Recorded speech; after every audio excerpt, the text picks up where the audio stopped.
अस्सलाम वालेकुम। मेरा नाम डॉक्टर आयशा है और मेरा ताल्लुक़ शोबा जल्द से है। आपका क्या नाम है? अच्छा, आप बच्चे की क्या लगती हैं? ठीक है।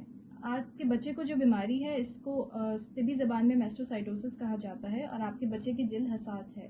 आज हमने आपको आपके बच्चे की जिल्द का टेस्ट लेने के लिए बुलाया है। इस प्रोसीजर के दौरान हम जिल्द को इंजेक्शन दे के सुन करते हैं। उसके बाद जिल्द का एक छोटा सा टुकड़ा लेके इसे लेबॉर्ट्री में टेस्ट के लिए भेजते हैं।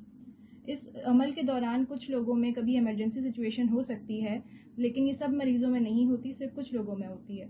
और इससे अगर ऐसा हो जाए तो इसके लिए हमारे पास इमरजेंसी किट में कुछ दवाइयाँ मौजूद होती हैं जिससे हम फ़ौरन इंजेक्शन दे के इस अमल को रोक सकते हैं। इससे पहले कि मैं ये प्रोसेस शुरू करूँ, मेरा कुछ आपसे सवाल पूछना ज़रूरी है।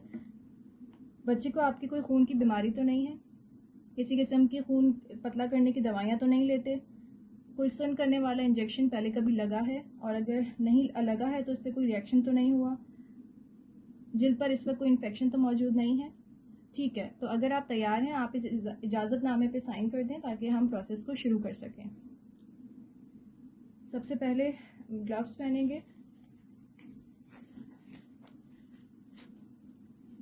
और ग्लव्स पहनने के बाद आपने इमरजेंसी ट्रे अपनी किट प्रिपेयर करनी है और किट के अंदर हाइड्रोकॉर्टिसोन, डाइफेनहाइड्रामीन और एपिनेफ्रिन होना ज़रूरी है। और इसके अलावा हमें इंसुलिन सिरिंज चाहिए विद लाइडोकेन। इसमें ख्याल रखना है कि इसके साथ एपिनेफ्रिन मिक्स ना हो या एपिनेफ्रिन आपने अलग से ऐड नहीं करना, सिर्फ प्लेन लाइडोकेन यूज़ करना है। 4 mm पंच बायोप्सी नीडल चाहिए और हमें फॉर्मेलिन प्रिजर्वेटिव चाहिए। मैस्टोसाइटोसिस की बायोप्सी के लिए हमें कुछ चीज़ों का ख्याल रखना है। इसमें सबसे पहले तो ये कि आपको अल्कोहल स्वाब यूज़ नहीं करना और दूसरा ये कि आप लेजन को बहुत ज़्यादा रब नहीं कर सकते और बिल्कुल मिनिमल हैंडलिंग करनी है आपने उसकी लेजन की।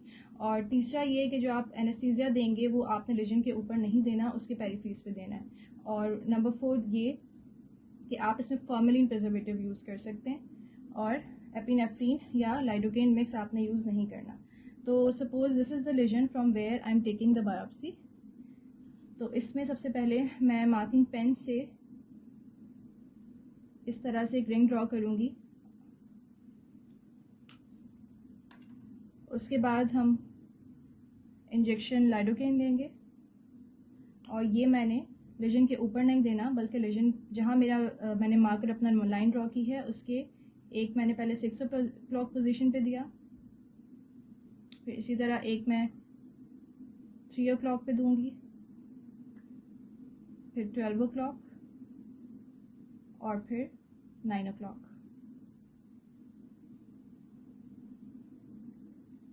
इसके बाद जो भी ब्लड है उसको आपने बिल्कुल हल्का सा इसके ऊपर रखना है और रब नहीं करना। फिर 4 mm पंच बायोप्सी नीडल मैं लूँगी और सेंटर ऑफ द लेजन से मैंने बायोप्सी इस तरह से ले ली। बायोप्सी सैंपल को मैं फिर फॉर्मलिन प्रिजर्वेटिव में ट्रांसफ़र करूँगी और जो भी एक्सेसिव ब्लड है उसको मैं ब्लीडिंग को स्टॉप कर दूँगी। ब्लीडिंग स्टॉप करने के बाद आपने इस जगह की ड्रेसिंग करनी है और जो आपके पास बायोप्सी सैंपल आ गया है उसमें पेशेंट का आपने नाम और MR नंबर मेंशन करना है और आप एक शॉर्ट बायोप्सी नोट भेजेंगे जिसमें आपने शॉर्ट पेशेंट की हिस्ट्री और एग्जामिनेशन फाइंडिंग लिखनी है और पेशेंट को आप ये काउंसिल करेंगे कि ये आप लेबॉर्ट्री में सबमिट करा दीजिए और इसका रिजल्ट जब आएगा तो उसके बाद आपने आके हमें दिखाना है और पेशेंट की वुंड केयर आप एक्सप्लेन करेंगे। Thank you.